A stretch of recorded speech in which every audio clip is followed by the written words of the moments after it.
तो मेरे भाई और बहनों, आज के टाइम में हर घर में यही बात होती है कि तू जॉब कब स्टार्ट करेगा। लेकिन जॉब होती कैसी है ये कोई क्लियरली नहीं बताता है।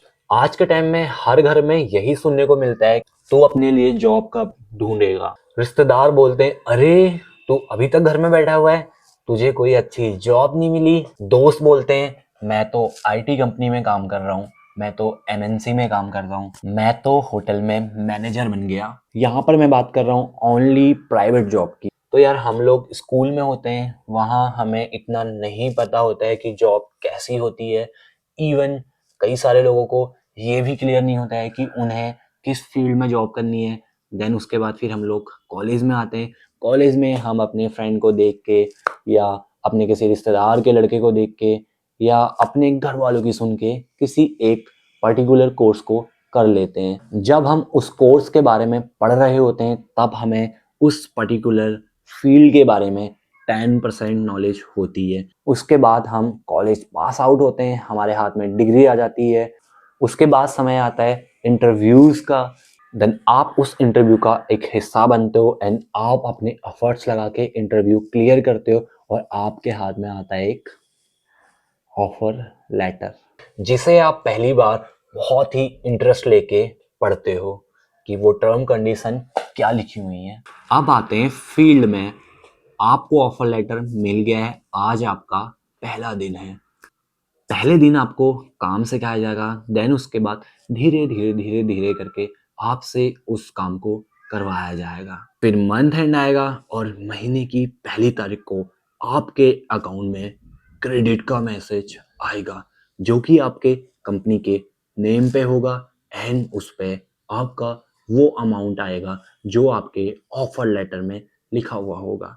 बहुत सारे लोग यही चीज को अपने माइंड में लेके चलते हैं कि यही जॉब होती है, but the truth is very different. आपको जो ऑफर लेटर मिला है उसमें जो टर्म्स एंड कंडीशन लिखी है दैट डजंट मैटर। क्यों, ये मैं आपको बाद में बताऊंगा। अब आप आए अपने ऑफिस में या उस वर्क फील्ड में जहां भी आपने इंटरव्यू दिया है, उस कंपनी में आप आएंगे। आपको पहले उस काम को सिखाया जाएगा, यही आप सोच के आएंगे। बट बहुत सारी कंपनीज ऐसी होती हैं जहां पे आपको कोई भी सिखाने वाला नहीं मिलेगा। आपको अपने खुद के एफर्ट्स लगाने पड़ेंगे। इवन अगर आपको कोई सिखाने वाला भी मिल गया तो भी आपको अपने एफर्ट्स लगाने पड़ेंगे। उस समय आपकी जिम्मेदारी होगी कि आप उस काम को कितना डीपली समझ सकते हैं। वही एक मेन स्टेज होता है जहां पर आप उस कंपनी के सारे काम को समझ सकते हैं और वहीं पर आपके पास राइट्स होते हैं कि आप जितना चाहे रिसर्च कर लो, जितना चाहे अपने सीनियर्स का दिमाग खा लो, जितना चाहे अपने सीनियर्स को परेशान करके अपने डाउट्स क्लियर कर लो। क्योंकि दोस्त, अगर आपने उस ट्रेनिंग पीरियड में अपने सारे डाउट्स नहीं क्लियर किए तो आगे चल के तुम्हें बहुत बड़ी प्रॉब्लम्स फेस करनी पड़ सकती है। ट्रेनिंग पीरियड के बाद आपको एक पर्टिकुलर टास्क दे दिया जाएगा। आपको उस टास्क को 15 दिन में कंप्लीट करना होगा, आपको उस टास्क को 1 दिन में कंप्लीट करना होगा, या फिर आपको उस टास्क को ऑनगोइंग रखना होगा। अब यहाँ पर कई सारे लोग गलती ये कर लेते हैं कि उन्होंने अपने ट्रेनिंग पीरियड में जितना सीखा होता है उतनी एफर्ट्स उस काम में लगाते हैं, उस काम को कंप्लीट करने के लिए। लेकिन मेरे दोस्त, यही तो नहीं करना है। मैंने पहले ही बोला था कि अगर ट्रेनिंग पीरियड में आपको सिखाया जा रहा है तो आपको अपने एफर्ट्स लगा के डीपली रिसर्च करना है, डीपली घुसना है उस काम में जिस काम को आपको सौंपा जाएगा, जिस काम के बारे में आपको सिखाया जा रहा है। डीपली उस पर रिसर्च करनी है, अपने डाउट्स क्लियर करने हैं। देन जब आप उस काम को एक्चुअल में करने के लिए बैठ रहे हो तब भी आपको डे बाय डे सीखते जाना पड़ेगा। अगर आप ये सोच के उस काम को करोगे कि मैंने ये चीज़ तो ऑलरेडी ट्रेनिंग में सीख ली है, अब मुझे सीखने की क्या ज़रूरत है, तो मेरे दोस्त, तुम्हारा प्रमोशन कभी नहीं होगा, तुम्हारी सैलरी हाइक कभी नहीं होगी, तुम्हारा इंक्रीमेंट कभी नहीं होगा।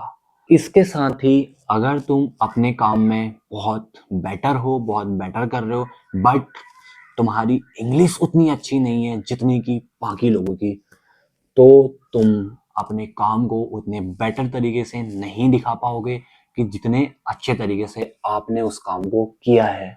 So English is the must first priority things you should learn English, because यही एक चीज है जो कि आपको आपके जॉब करियर में बहुत आगे लेके जाएगी। देखो यार, काम तो सभी लोग करते हैं।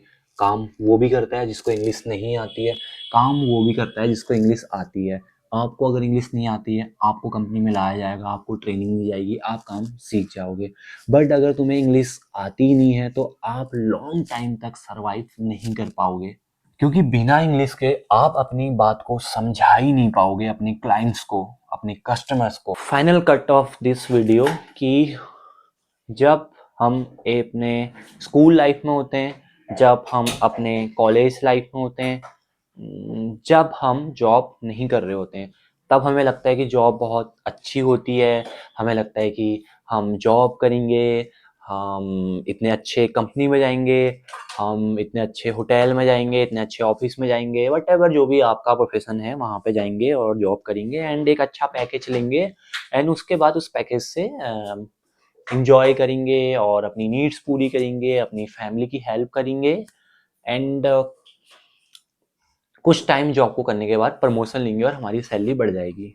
तो ये एक नॉर्मल थिंकिंग रहती है, बट उसके साथ साथ ये सारी चीज़ें भी फेस करनी पड़ती है जो मैंने अभी आपको बताई।